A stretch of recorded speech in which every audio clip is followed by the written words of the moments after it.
You are listening to the Wildlife Photography Podcast with Rob Reed and Josh Galicki, bringing together the love of nature and photography. Episode 4, Photography Competitions. We discuss some tips and advice. Well, hello everybody, and welcome to the latest episode of the Wildlife Photography Podcast with me, Rob Reed, and my co-host Josh Galicki. Hi Josh, how's it going? Hey, good, Rob. How are you? Yeah, I'm good, thanks. Yeah, it seems like a while since we did the last one, actually. A lot's happened. We were just talking about it off air for people that are tuning in and listening. We're recording this on the day that the latest UK Prime Minister resigned, so it's all kicking off in the UK. So we've just been having a discussion about that and a bit of a giggle. You know, in the best possible sense of a giggle. It's a very serious situation, but you have to laugh about these things sometimes. But anyway, apart from that, everything's great in the UK.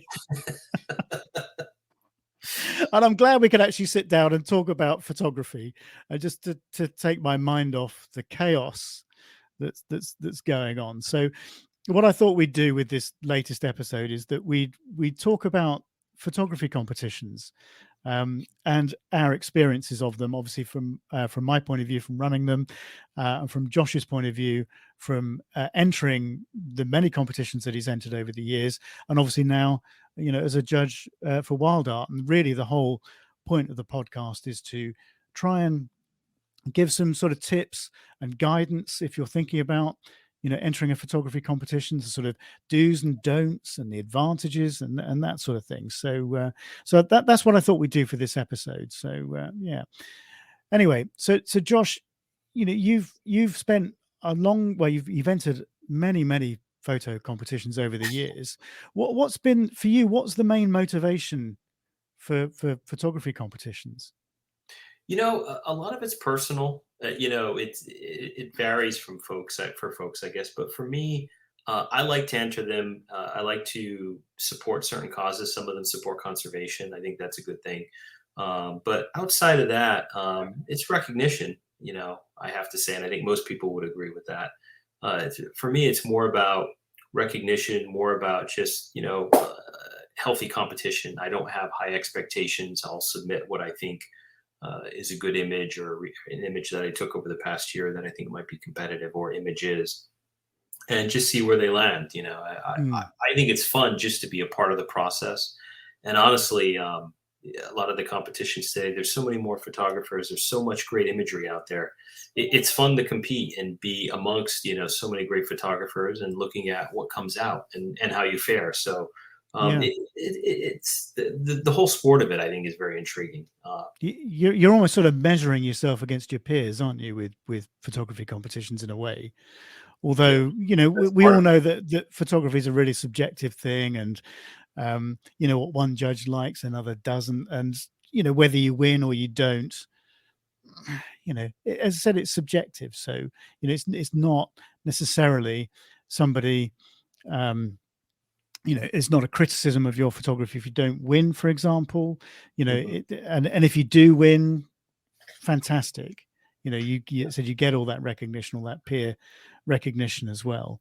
But I think there are so many other elements to entering photography competitions, so many more positives that you can take out of it than just the winning. A great British expression is, it's not the winning, it's the taking part. It's not because we don't win anything.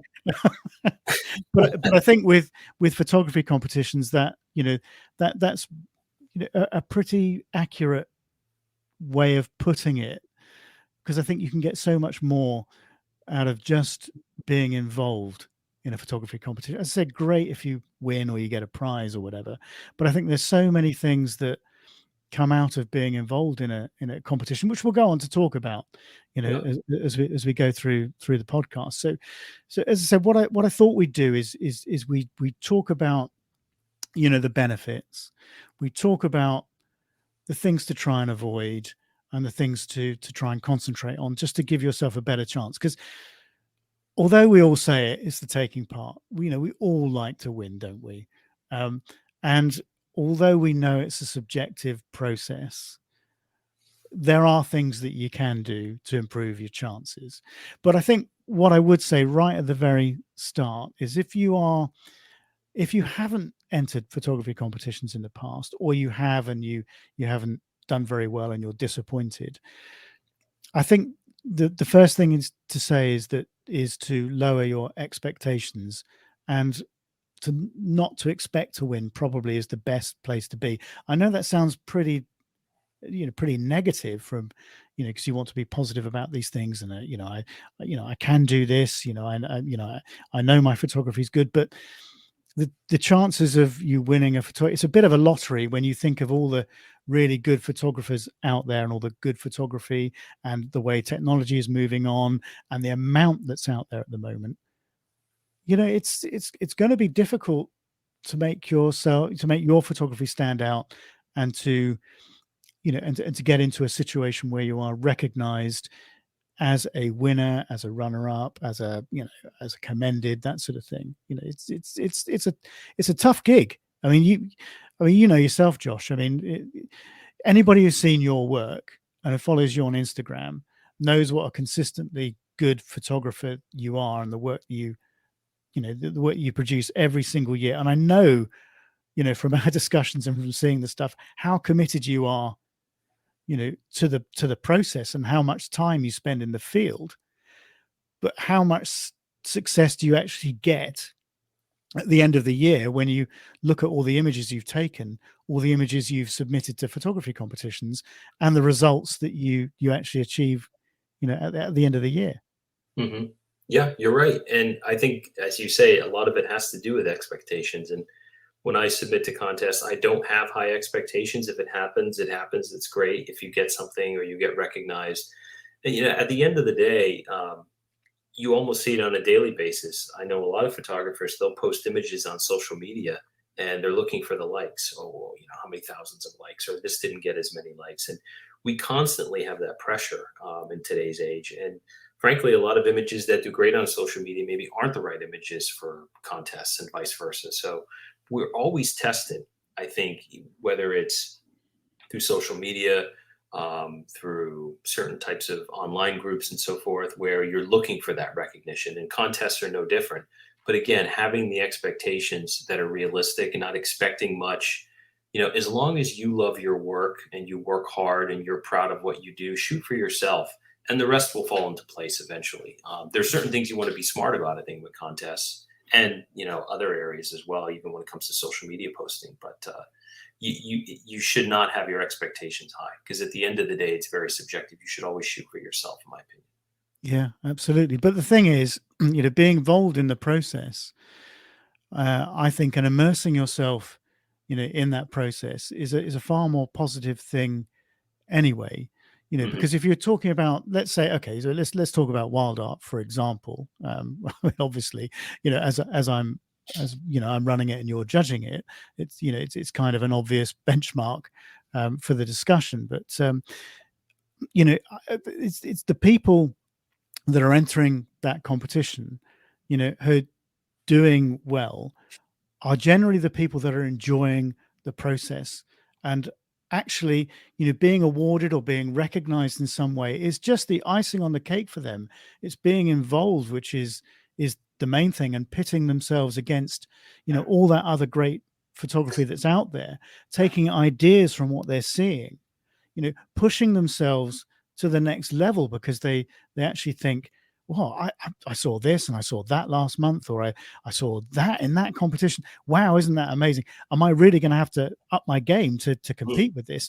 And as an organizer, I get this myself. I see all this amazing imagery coming in, and I think to myself, oh, how am I going to compete with that? I've got to think of new and different things to to try and get my work recognized at the same level. And I don't think I succeed, but it's the whole process of trying and putting that, sowing that seed in your brain, keeping your creativity going, and making you look at things in different ways, not keep doing the same thing over and over and over again in a very formulaic way.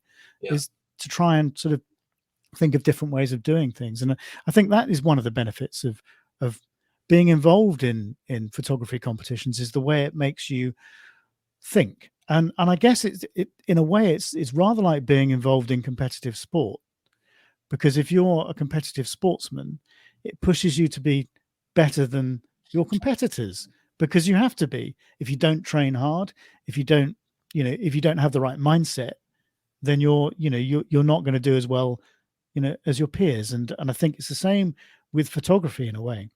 Yeah, I agree. It makes you a better photographer, frankly, when you're participating in these contests and you look at your imagery compared to, other great photographers and top photographers. It helps, frankly. And, there's certain things that, whether it's benchmarking what's going on as far as the standard, looking or getting ideas from other images. And, it's helped me over the years partaking in contests and also, frankly, judging. I get to see what's coming in. And frankly, I've looked at over the past couple contests, some of the best imagery out there as far as wildlife photography goes, in my opinion. Yeah. Talk about space when we judged that a couple months ago. I mean, the standard was through the roof. So not only participating, but also judging, it's made me a better photographer, and Yeah. and it's a fine line. You don't want to copycat other images, but getting better understanding of what's out there, what the standard is, different perspectives, it helps. The important thing is too, I think you want to build your own style. You don't want to mimic other photographers because, Rob, you know this. You've been involved in contests for many years now. If someone does it and they break ground with a new style, that may get rewarded. But if somebody comes in and you try to continually copycat that type of style, it's not going to get rewarded, and don't have those expectations. Well, I've got a list of do's and don'ts written down in preparation for the podcast. Yeah. And copycat images is actually, now you've brought it up, is one of the don'ts for me. And I cite this example all the time when I talk about copycat images, and I think I did a video. Well, I know I did a video on it on the YouTube channel. If you see an image in a competition that wins something or does really well, and it's a kind of groundbreaking thing that nobody's ever seen before, and the example I always cite, as I say, is diving gannets, the underwater shot. But anyway, the first time I saw that, I just thought, oh, that is amazing. I mean, it's just, why didn't I think of doing that? It's just jaw-dropping. And then, so that did well in Bird Photographer of the Year for Richard Shucksmith, based on the Shetlands, because he kind of was the pioneer of that image. Yeah, I remember that. Yeah. Yeah. And so he did really well with that picture. And then the next year, I remember we had lots of diving gannets entered. And they were great. I mean, there's, you look at them and you go, oh, I mean, this really is brilliant. But the problem is you'd seen it before. Yeah. So you're not going to award it again because you're looking for something new again. So as nice as they are, that's really great, but I've seen it. So let's move on to the next thing. So what I would say is steer away from copycat images. It's fine to take, when you see a style or you see someone doing something new and you go, I could use that or an element of that, and I could incorporate it into my style somewhere or other. Great. If you get a few little ideas, but come up with something different and unique, that's what competitions are looking for. So steer away from the copycat. So that was one of my don'ts. So, I think of the musical analogy. You want to be Black Sabbath and Deep Purple. You don't want to be the end of Motley Crue or Winger or Tesla. Yeah. You want to, for all those people that know who those bands are. Not Tesla or Winger. Yeah, you want to be, or you want to be the Beatles, don't you? I mean, that's where you want to be. You don't want to be. I mean, all right, Oasis did well, but do you know what I mean? Modern day, well, maybe Nirvana, right? You come back Nirvana, after reinvent certain things. Yeah, right. Well, actually, that's a really good analogy, because when you think of albums like Nevermind, and Sgt. Pepper, for example, we're talking about the photography equivalent of those. And it's no good re-recording Nevermind because it's been done. Yeah. So go and record your own Nevermind, Yep. you know, by doing something else. And it's those things that stick in your mind. I mean, that album's, I mean, I just, anyway, amazing. It's one of my all-time favorites because it's just so groundbreaking. And that's, and that's what I love about photography. And when you see something new and you go, that's groundbreaking, that's what we're looking for. Yeah. And it's harder and harder because there's more and more people out there shooting, and so much has been done over the past even 5-6 years. So much new ground has been broken. I would find it hard to just, it's hard to figure out what is next. I don't know what can be done, frankly, outside of what's already been done, and that's the challenge, right? I think people might get a bit fed up with our sort of heavy metal analogies as well. Maybe you're right. Yes. But I make no apology for that. Yeah. So I tell you, as we're sort of on the subject of don'ts, should we go through my list and let's sort of so these are the things that I would try and avoid doing, because they're not going to do you any favors. So if you're really serious about entering competitions, or you do already enter competitions and perhaps you haven't done so well and want to know what you can do to improve your chances, then let's run through a few of these things to try and avoid. So the first thing on my list, and this is a really, really big one actually, is that the amount of times I see people who enter 2 or 3 versions of the same image from the same shoot because they can't decide which one's the best one. Well, let me tell you, the judges are not going to decide for you. What will happen is, if you have 2 or 3 images from the same sequence, and you might have an animal in a slightly different pose, for example, and you can't decide, is it better with the mouth open or the mouth slightly closed or the head slightly turned, this sort of thing, you need to decide for yourself which one you think is the best shot. Because what will happen is, if you enter 3, 4, 5, 6 or more, I've seen at times, from the same sequence, number one, you are wasting valuable entries you could be assigning to something else, and you've paid your money to enter this competition. But number two, what you are doing is you have enough competition already with everybody else that's entered the competition. So don't give yourself, competition. Don't, compete with yourself by entering 2 or 3 images which are virtually identical or very, very similar. Because what will happen is the judges will look at them. One judge will like one, another judge will like the other version, and you'll end up falling between 2 or 3 stools, and that's not what you want. So this is I can't emphasize enough how important this is. Just choose one. Choose one. It doesn't matter whether the judges would have preferred the other one, because they haven't seen it. It can't be that different. And a lot of the times they're not that different. They're still amazing images. Just enter the one. Then the concentration is on that image alone. And that is the best way to give yourself the best chance. Do not compete with yourself, and save those and other entries for other photographs. So I can't emphasize enough how important that is. Yeah, you as the photographer have to make the decision on what's the best image in that sequence. Don't leave that up to the judges. It creates, as you say, Rob, so many other issues, frankly. I often wonder, too, is this symptomatic of, the amount of photos that can be entered in some contests? Some contests you can go 25, some 50, some you can buy another pack and put in 100. And you have all these entries. Sometimes I think folks are like, well, I want to fill all the slots. I paid for them, right? So let me hedge my bets. This was a good sequence. I'll add 2 or 3 in there. And frankly, as you say, you're competing against yourself. That's a great phrase, actually. Hedge your bets. Yeah. Don't hedge your bets. That's right. Put everything behind one image from that sequence, and then move on and pick something else, because you're going to give yourself a much better chance by entering, a completely different image. And here's the thing, actually. I have spoken to a lot of people who have ended up doing really well with an image. And they said, do you know, well, the funny thing is, that was a last minute thing. I had 1 or 2 entries left. And I thought, oh, I'll put that one in because I might as well use all the entries that I've got. And they ended up winning something with it. That happens more than you think is possible. Actually, it happens a lot. So that comes on to another one of my points. Actually, is one of my do's. Actually, so let's be positive about this.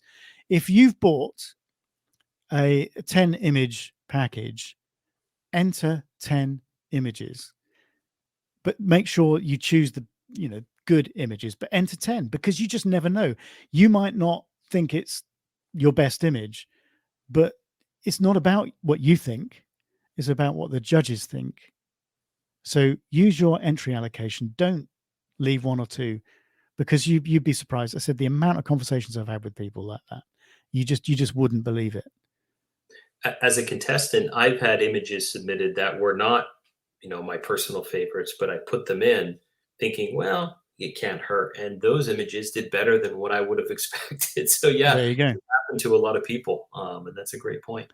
Because the thing is, you know your photography really well. You've taken the picture after all, but you're not the best judge of your own photography. Yeah.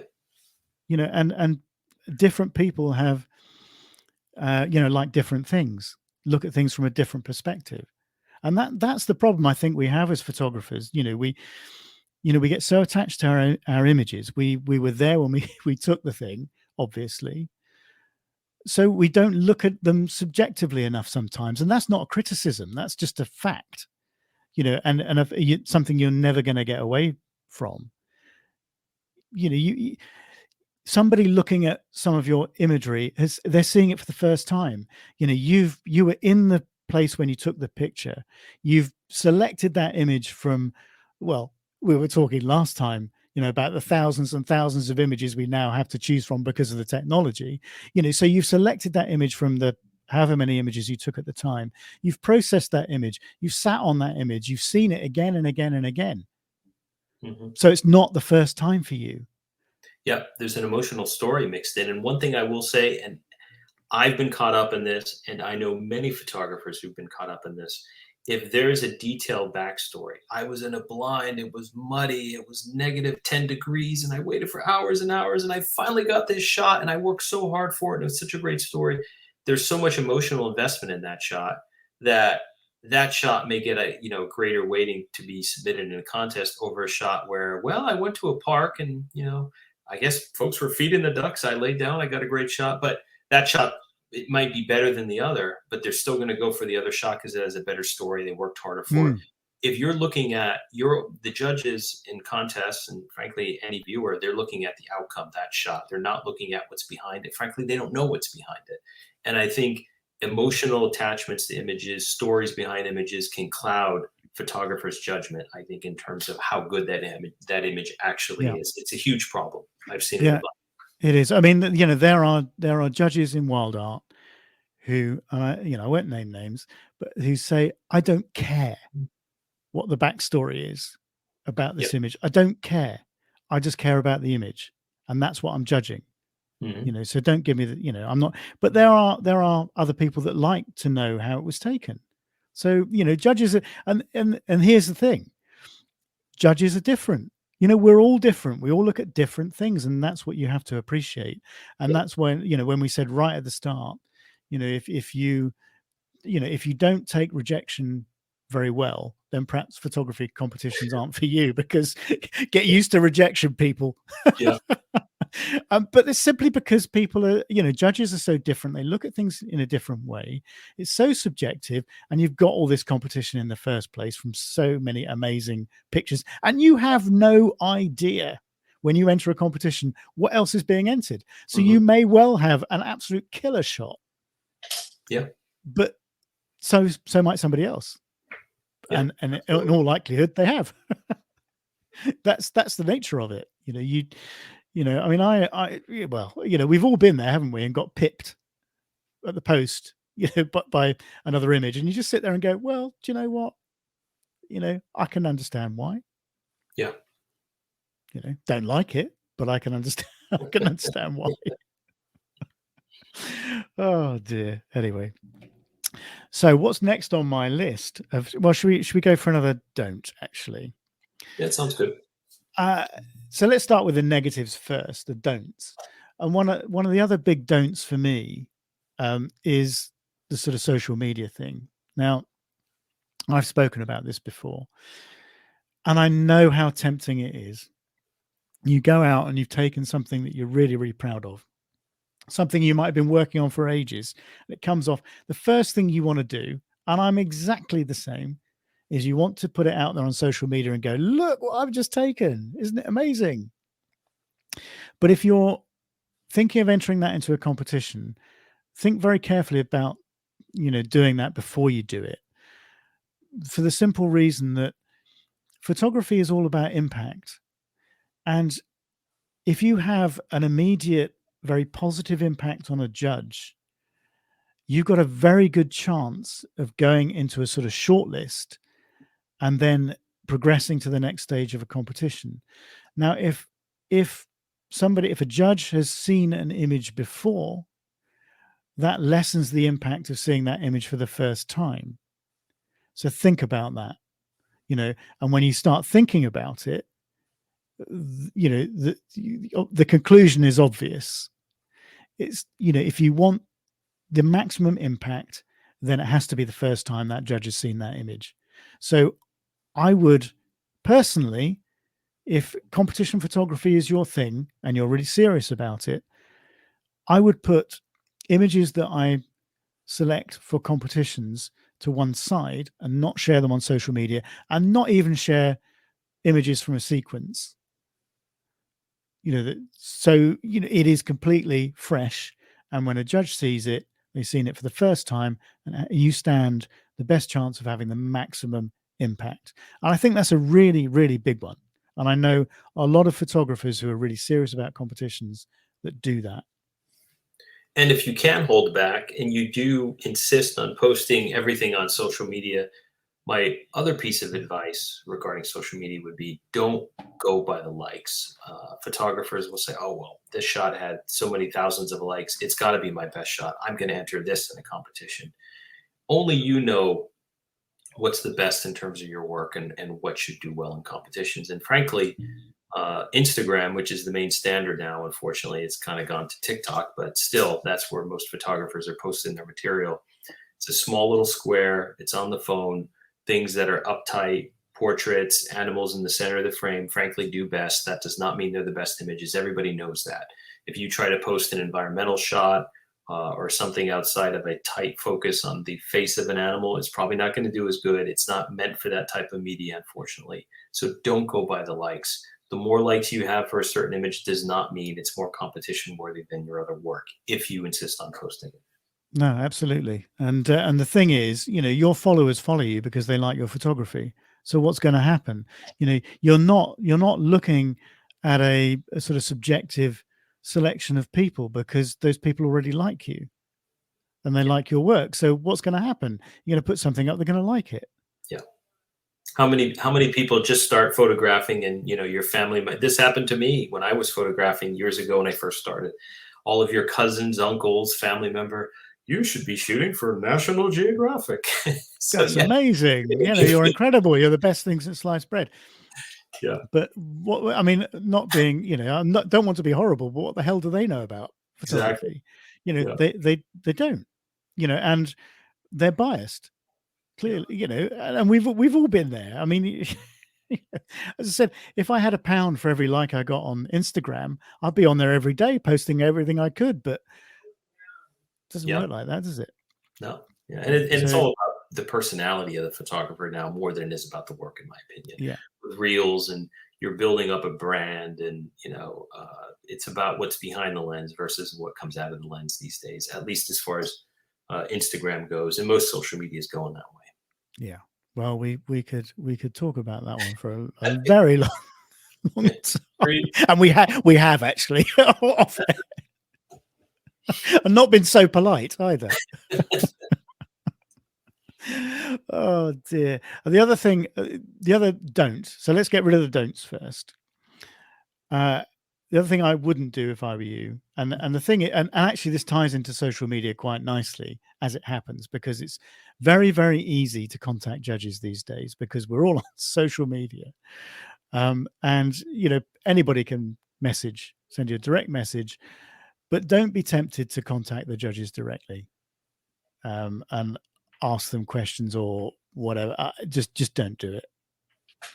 It has happened on the odd occasion, but yeah, I would steer clear of doing that because you're not going to help yourself. So yeah. Yeah, that always comes off as a blatant, obvious move to gain an advantage. Yeah, Frankly, exactly. Human nature, it never works. No, it never works. However many bottles of scotch they might want to send you, Josh. Now we're talking. No. Yeah. Well, Andy Rouse always says, bribery, that's different. There's a difference between flattery and bribery, I guess. Exactly. So let's get on to some of the do's then. Let's be, now we've got rid of the negative stuff. Well, actually, it's all positive, isn't it? Because it's like it's telling people all to try and avoid. It's try and avoid doing this rather than the don'ts. I think one of the biggest things for me in do this is, my dog's just arrived. Sky's just arrived for a stroke. There you go. Anyway, sorry, distraction. One of the first things for me, one of the most important things for me, in all aspects of life, actually, not just photography, is just you need to be a perfectionist. So if you're entering an image into a competition, and I have seen so many examples of this where I've just almost hung my head in my hands and just thought, someone has taken a great deal of time, spent a great deal of money to get to a location, to get an amazing picture. And then they haven't focused on tiny little details like removing a dust spot or leveling up a horizon. And those sorts of, it really annoys me, actually. You think, because I feel so frustrated for that person that you've done all this hard work. The processing, apart from those little things, is great, but there's a dust spot. Why did you not remove that dust spot? Why did you not level that horizon? Come on, this is a competition. It needs to be as perfect as you can make it. So keep looking back at your images again and again and again. And actually, this brings me on to another point, is that when you have taken an image and you've processed it, sit on it for a bit, then go back to it and review, and then go back again and review. Have I processed this in the best way that I could? Have I made any errors? Is that horizon straight? Are there any dust spots? Is there anything else I can do to improve that image? Have I chosen the right frame from the sequence? Let me go back and again before you actually enter that image into the competition. Think about it really, really carefully. Taking a break and coming back to an image gives you a fresh perspective on it versus just working on it and then moving on. It undoubtedly helps. And I'm with you, Rob. When you see the crooked horizons and you think, look, with wildlife photography, unlike landscapes, there's always going to be a little bit of cropping for the most part, with some rare exceptions.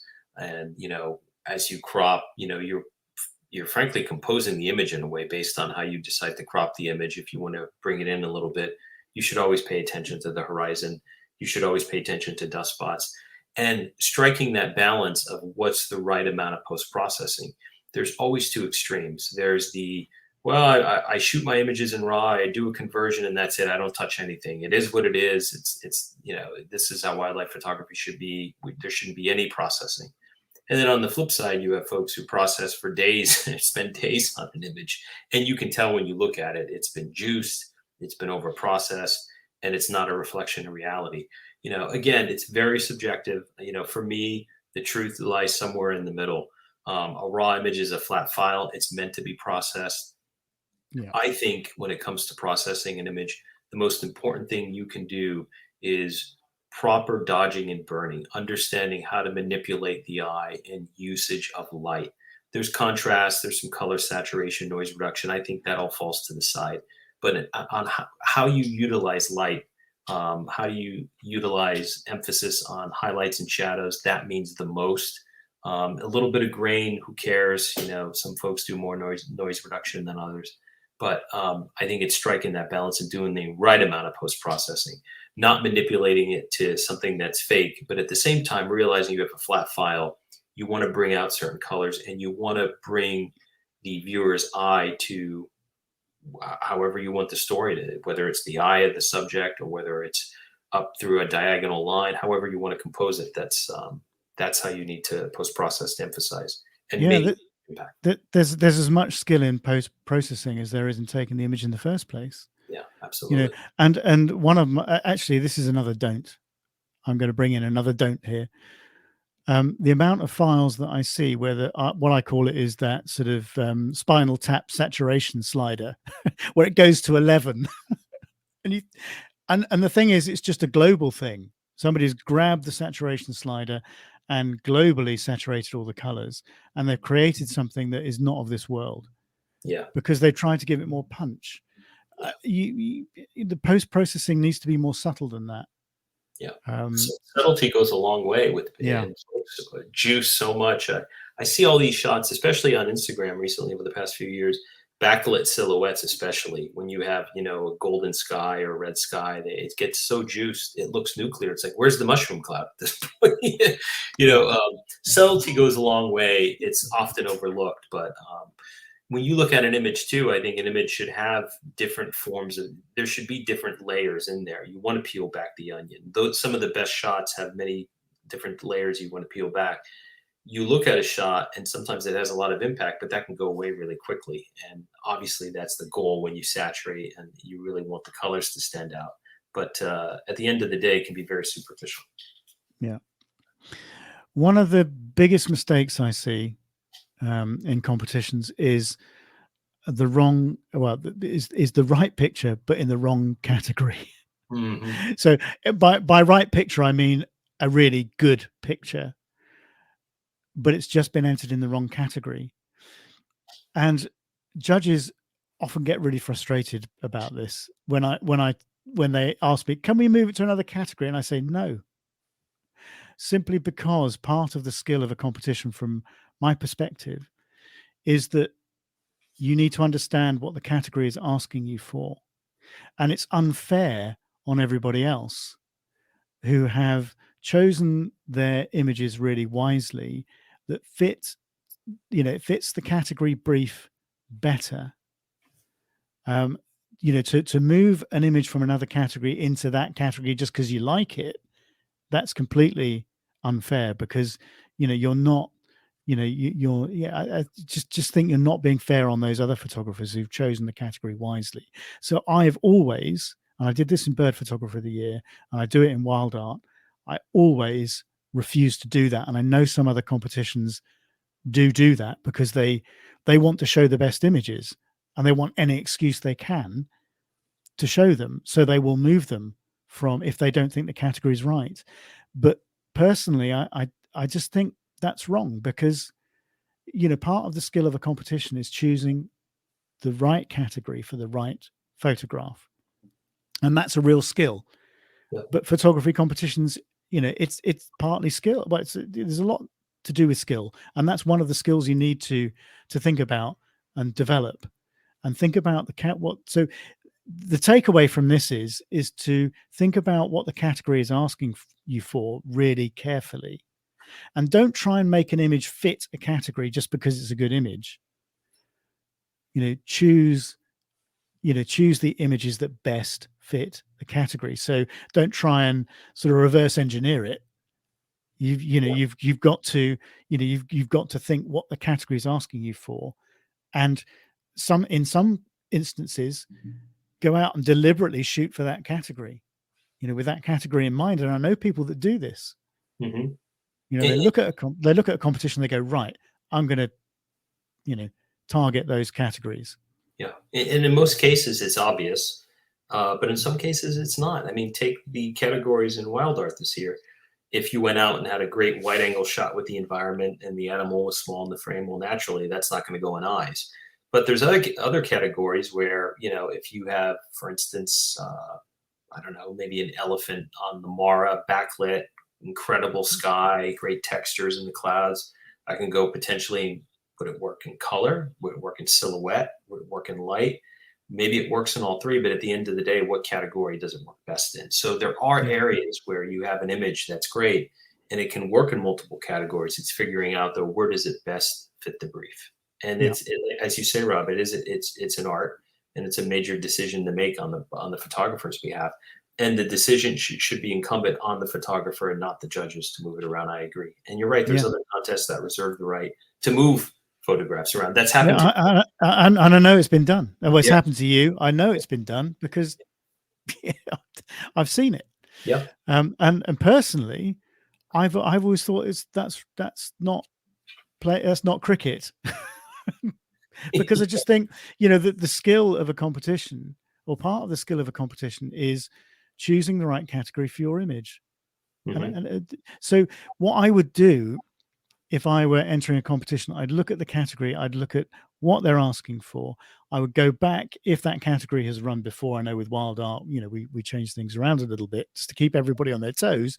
But I would look at what's been entered before and the sort of things that judges have chosen to get a flavor for that category, and ask yourself, does my image fit? There are instances, and this has happened with Wild Art as well, I'm sure, where you've taken a really good image, but it doesn't fit any of the categories in the competition. Well, in that case, my advice would be look for another competition, Mhm. where it does fit, because that's, you give yourself the best chance of doing well that way. And I think your advice, Rob, on researching the categories is also the same advice you can apply to researching the competitions. Anyone who looks at, and again, there's major competitions that are out there, Wild Art is included. You look at the results of competitions. Certain competitions undoubtedly reward behavioral shots, whether it's the big five or these strong action scenes or scenes that have high impact between two animals or multiple animals. There's a trend there. Other contests don't necessarily go for the behavior. It's maybe the more artistic, the more abstract. Other contests go more for photojournalism, whether it's the plight of an animal, whether it's pangolin. So do your research on the contest, because contests have their own styles when you look at it, or trends of what they're looking for, and that's normally indicative of the judges and maybe the focus of the contest or the theme of the contest. So Yeah. and that helps inform me as a contestant when there's certain shots I have that I will submit to one contest but not the other. Not that it doesn't fit the brief, it fits the brief in both, but I know just based on the history what they're looking for. Some are behavior, some are not, some are artistic, some are not, so forth. Yeah. And actually researching the judges as well, Yeah.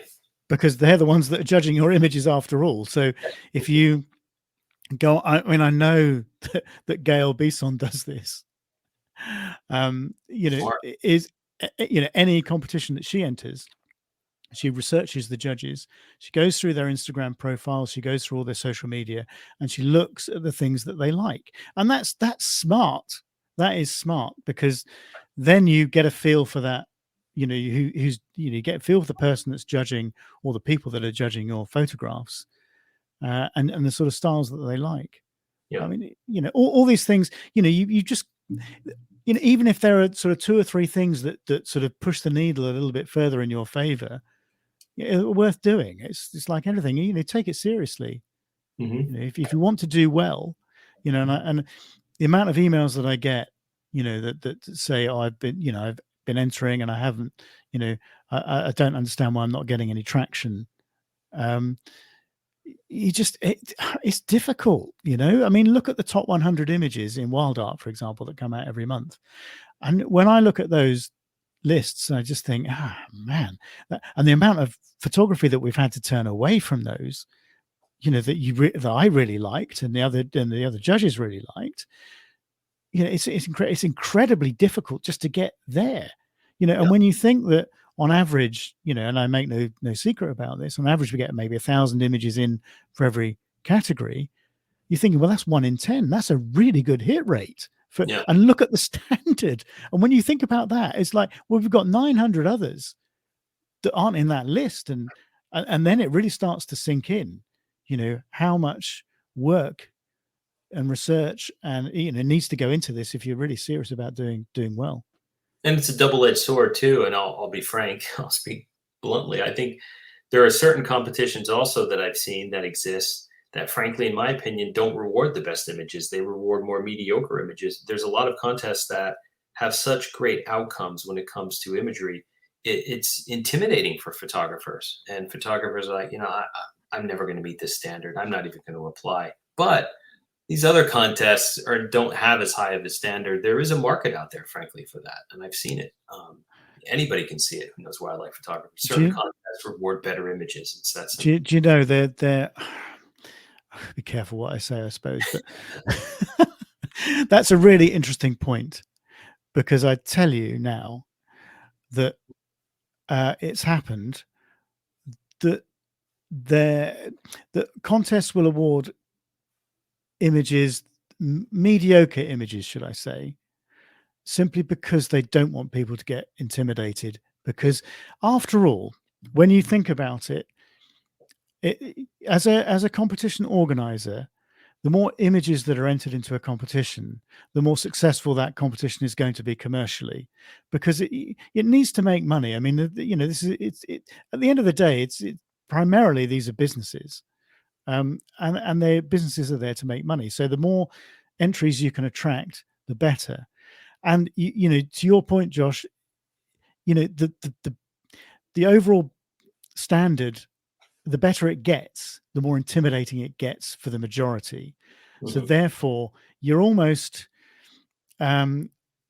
creating a real problem for yourself as an organizer in entry generation, because, I said the more intimidated people feel, the less images you're going to get, and you need a volume of images to sustain the commercial basis of the competition. There's sort of comment that I made right at the start about don't enter similars. From a competition organizer's point of view, if I put that hat on, and if you want to enter 5 images that are virtually the same, you're paying for that. So from a competition organizer's point of view, that's great. That's good news. From advice from entering a competition, if you want to do well, and this is my whole focus for Wild Art, is not necessarily, I mean, yes, it needs to make money, of course it does, because it needs to, it just needs to make money to exist. I mean, it's the reality of it. But my primary focus with it is to take people on a journey, and take people on a journey of improvement in their photography, and inspiring people in their photography. And I don't believe in being disingenuous and dishonest by trying to tell a different story, and say, yeah, great, oh yeah, the more images you enter exactly the same, the more chance you've got. It's nonsense. It's not. And as a contestant and a judge of contests, I can tell you that I have much more respect for a contest that is focusing on merit and awarding the best photographers versus, and a lot of photographers out there understand there are competitions out there. It's a grab bag for money, to raise money for other things internal to the organization, and have rights to a bunch of photos that you can use for calendars and other things. So you don't want that impression.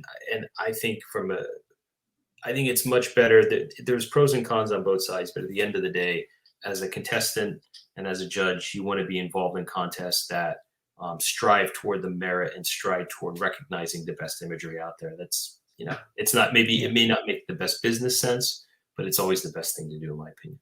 Yeah. Now, another big thing, and I think it's really important that people don't do enough, actually, is make sure you read the rules. And actually, your comment about, rights grabs, if you like, for contests, and, because there are contests out there and a lot of them are the free contests. And there are a few that I can think of that basically, if you enter your images, they effectively have copyright on them, and they can use them in whatever way they want to. So make sure before you enter any competition, you read the rules thoroughly. I know it's a ball ache because there are a lot of rules, but they're there for a reason. And I think that, you need to understand what you're getting yourself into, and you also need to make sure that you don't infringe any of those rules. And I've had to do this, right? There's nothing worse than judges choosing an image and it's won, and it's won a prize or whatever, and then you find out that it's infringed some rule, and you have to disqualify it. Yeah. It's absolutely gutting, I can tell you. But it's necessary, because you can't have rules and then not enforce them. You look at the raw image. What happened to those trees and those other birds that were in the? Oh, I used the clone tool, and yeah, I know. Exactly. And if there's a rule about cloning, and I tell you, we could do a whole podcast actually on cloning and those sorts of things, because it ultimately, removing the odd little twig or whatever isn't really affecting the scene that you saw in front of you. But the problem with that is, how far do you go? How do you then say, oh, it's got to be no more than a certain percentage of the frame? Then you've got to police that rule. It's much easier for competitions to say no cloning in that example. What's so amazing, Robin, we could spend hours on this too, how wildlife photography and nature photography in general has evolved to be very fundamentalist in terms of what can or can't be done in imagery, versus food photography or fashion photography, where the complete opposite is the case. And if you want to talk about manipulating reality, well, if you're shooting at f2.8 and you're blurring out your background, is that what you see in the field? No.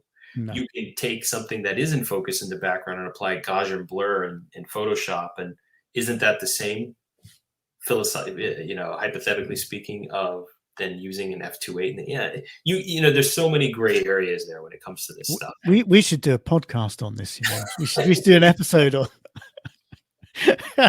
because honestly, it's so emotive. Yeah. And you have people on either end of the spectrum and everybody in between. You were talking earlier about just taking a raw file, not doing any processing, and it's like the pure, the absolute purists say, no, you can't do anything to it. Well, no, actually, what do you think people did with film? Do you think they didn't develop that film? Do you think they didn't dodge and burn in the dark room? Of course they did. The raw file is there. It's the information that you then work with to create the image that you had in your mind. And what I say to people when they say how much manipulation is actually allowed, because it's a really, really difficult thing to legislate for in a really accurate way. And my answer normally is, well, you have to represent pretty much what you saw in the field. If you're not doing that, and you're manipulating it in a way that doesn't show what you actually saw, then you've probably gone too far.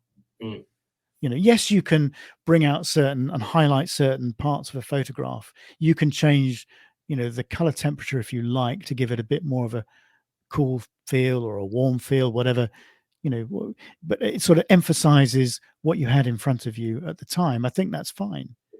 Yeah. And it's just, I guess you could say it's science, maybe, is that the right term? But the dynamic range in your eye is much more expansive than any camera sensor. So yeah, I mean, if especially when you have skies and you have foregrounds, there's always things you want to bring out or bring down. And, so yeah, I think it is possible. Folks will say, well, what you saw in the field, or what your eyes saw, or what your eyes have seen, it's the image. What are you talking about? Well, no, it's not. The eye, we have a wider dynamic range than any camera sensor does. So there are things you should manipulate, in my opinion. But I think as long as you're not misrepresenting a scene, I think that's the key. If you've changed the background, or you've introduced elements or whatever, well, just stuffed anteater and posting it on, or mounting it on, or you've got a pet wolf or something. It's not photo manipulation, I guess. It's more subject manipulation. But hey, you're right. And ethics is another thing. I mean, as a photographer, the most valuable thing you have and you submit in these contests, it's your word. You want to be ethical. You shouldn't make things up. You should be true to form. and follow the rules. And if you don't follow the rules and you're trying to get one over on the judges of the contest, don't do it. Yeah, It's but eventually going to catch up to you. do you know what? Do you know you're only cheating yourself? Yeah. And I actually think that, I guess there are circumstances where people have got away with things, that they shouldn't have done, and it hasn't been picked up. I mean, that anteater, for example, could have happened. It could have got away with it. Hmm. So, what motivates people to do that, and what does that say about their personality and their moral compass? Hmm. Anyway, It's so when kind of the darker side of competitiveness, right? it I mean, is. it's so competitive Yeah. that it's anything goes. That's certainly not, Yeah. obviously I not mean, the best answer. we were having a discussion off air about young entries and where I've seen that people have masqueraded as young photographers just to try and win a prize. Yeah, it happens. It happens. When you run a photography competition, expect the unexpected, because whatever you think people, however low people, you don't think people will stoop, they do. Mm. And that's well, we shouldn't get bogged down with that because it's a rather negative thing to talk Yeah. about, but it does happen. And as an organizer, it's really tough, actually. I mean, I do feel for for these situations where you've got something like the anteater, for example, or the wolf jumping the gate, which is another great That's example. right. I forgot about that. Yeah, that was Yeah. strange, wasn't it? There was like a piece of me and it jumped over. I think. Yeah. Yeah, and well, it was a pet. Oh, is that what it was? Yeah, Okay. it was a pet, and or a well, maybe not a pet, but it was it certainly wasn't a wild animal as had been claimed. So yeah, And it gives wildlife photographers a bad name in general. I mean, I've had images where I would post and I would get comments privately through social media or through my website, and they would be, "Oh, that's too good to be true. What did you do to get that image?" Well, no, I mean, yeah, I worked hard at the image. I planned so and yeah, it so happened that way. But you don't want to get to a point where every image you see, there's this doubt. Oh, well, that had to be baited, or there was some audio call blaring, or there was some sort of manipulation here. It's mhm. too good to be true, and that it lowers the standard.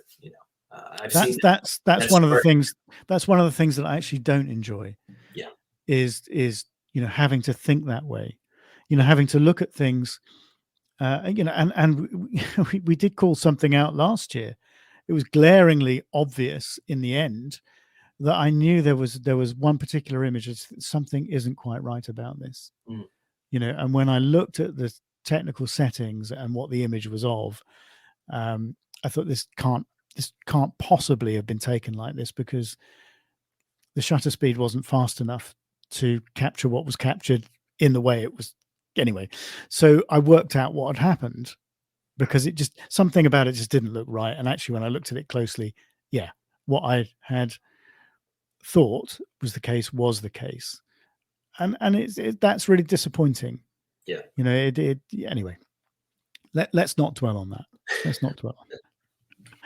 So look at the rules, everybody. Look at the rules. Do it. Make sure you go through them meticulously, because the last thing you want is to do really well and then find you've just clipped some rule somehow or other. And I mean, the thing is, you've been, you've had that disappointment yourself, haven't you? Yeah, I yeah, sometimes it's interpretation too. I had an image that was going to be selected in a contest, and it was a very well-known, popular contest that most people know. And the image was actually commended in another contest a few years ago, but the rules read that if an image was awarded in a previous contest, it would be disqualified. It was a commended image. It wasn't awarded a prize, so I assumed that it was okay because Mm, it was commended and it didn't win a prize. But awarded did mean commended, or anything recognized, if you will. So there's interpretation there too. So yeah, again, read things closely. So yeah, exactly. And if in doubt, ask. yeah, And I get plenty of emails of people asking me about rules and asking me to clarify things if they're not clear, and that's absolutely fine. I have no problem with that. I'd rather people did that, because it's no problem for me to write back to people and give them some advice. So I think this is kind of, I think we've touched on this already, but I think one of the big things about competitions is to do something a bit different. That is, if you think it's slightly outside the box and think of producing something that you don't think the judges have seen before, or taking something in a way that you don't think has been seen before. We're talking about that sort of initial impact again. I think that's a really positive thing to try and focus on. It's just try and do something just a little bit different. Yeah, absolutely. I agree. And it's challenging right now to come up with something different, but that's, I guess, part of the challenge, right? It's so many things have been done, but yet I think with the advancement of technology, we talked about this in another podcast, Rob, with where cameras are, there's more things you can do in the field, and there's more opportunities you have, I think, to catch either wildlife or just nature in general in different perspectives in different ways. If you can shoot 30 frames a second in low light, you're going to get a lot more action than you did years ago, or these dynamic moments. So there's more opportunities out there, but you're right. You have to think of something different and finding a way to present images that are impactful, or that, maybe it's in the general genre of things that have been chosen in the past, but it's just a slight tweak or a different approach to it that still makes it fresh. So there's different ways to approach it. But it's like anything, isn't it? I mean, when you think of the basis of music, how many basic chords are there? But how many, sort of different, sort of interpretations, and how many, ways that those sort of notes and chords are put together in a different way make things stand out. But effectively, they're using the same building blocks. They're just putting them in different places and in slightly different ways. And so they're always thinking of, musicians are always thinking of new things. There's always groundbreaking music, as we sort of talked about a little bit earlier. So it's the same with photography. I mean, just look at it that way. I mean, we're all using the same building blocks. It's just we can put them together slightly differently, I think. It's just a question of being inventive. It's and sort of tapping into that sort of artistic side of your personality. And I think it's when you look at all this sort of amazing photography that's coming into these competitions these days, as we talked about earlier, I find it inspiring. You can look at it as being intimidating, if you like. Personally, I look at it as being inspiring, and I see where the benchmark is, and I just think, can I compete with that? Yes, I can, or I can try to, at least. Will I, do I enter a lot of competitions myself? No. Have I done well in competitions in the past? Generally not, but there's been the odd one or two along the way. But I just think you just need to be so different. But it's within all of us. We all have, some of us might have a better camera than the next person, but we talked about this in one of the other podcasts. It's not the camera in your hands necessarily. It's what you have between your ears and the way that you look at things. That's the creative side of it. The camera is just the tool. It's just the tool. A camera can't put you in the right place at the right time in the field. It can't compose for you. There's certain things it can do, but it's not everything. And when it comes to the importance of what makes a good image, it helps on the fringes, but not at the core of it. I totally agree. Yeah. So I think that's a good place to leave it. We've been going for about an hour. Yeah. We probably won't edit this down too much either, because I think it's been pretty good.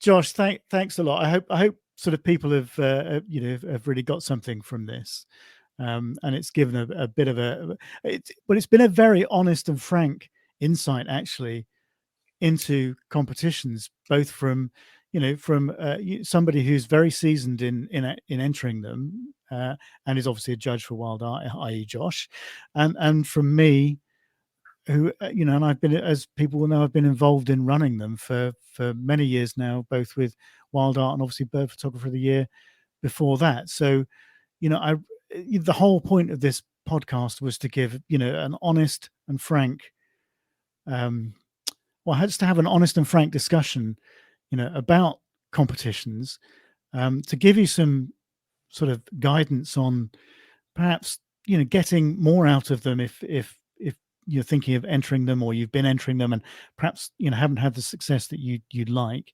So I hope that that there will be a few takeaways from this for people to perhaps improve the chances, or I don't know, improve their photography even. I mean, that's what this podcast is all about. Is so if you can take one or two things away from it, as we said before, then I think we've done the job that we set out to do. So, Josh, thanks very much for your time. What's next for you? What's Oh, in terms of photography, I can say it's all about fall color right now. So I was just in northern Pennsylvania this past weekend photographing waterfalls. Actually, not animals though, which is a nice relief. Some fungi, waterfalls.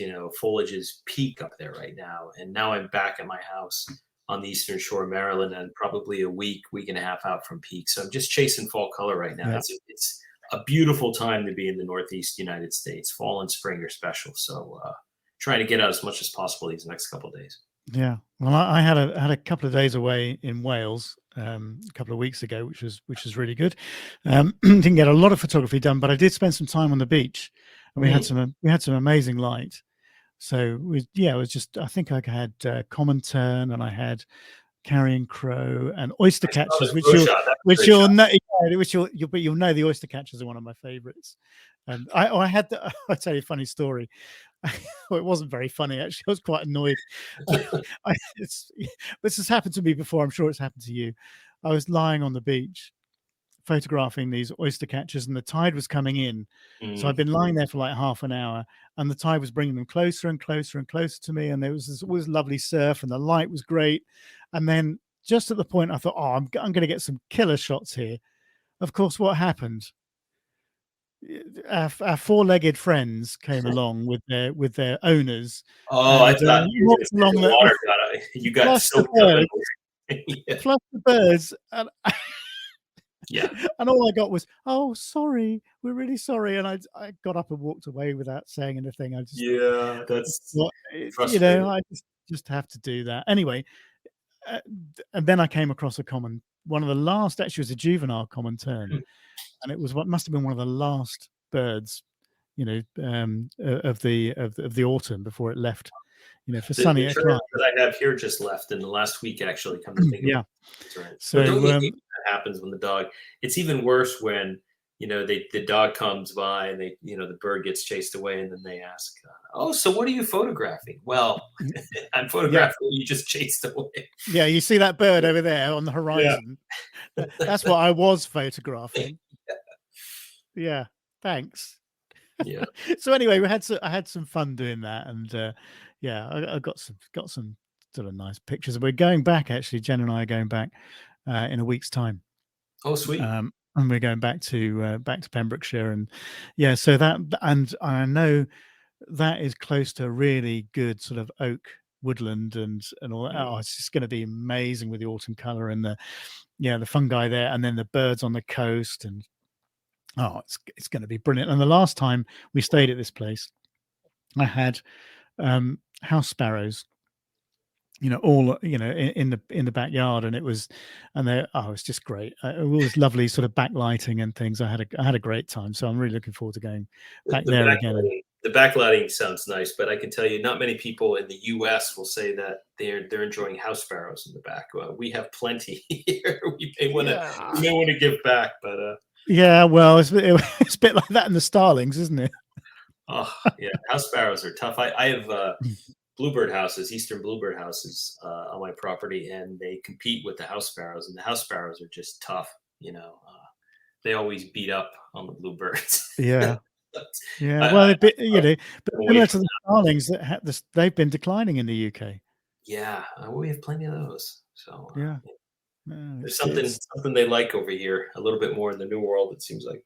Yeah, no, it's weird, isn't it? It's funny how things work out. But anyway, well, yeah. Thanks very much, Josh. Thanks for that. Hopefully, everybody took something away from that podcast, and we'll have to think about what we do next time. Certainly, a few subjects cropped up there that we could investigate, and we're also sort of trying to line up a few guests as well. So maybe we'll get a guest on next time. But anyway, Josh, thanks a lot, and thanks everybody for listening, and we'll see you all again next time. Thanks all. Thanks, Rob.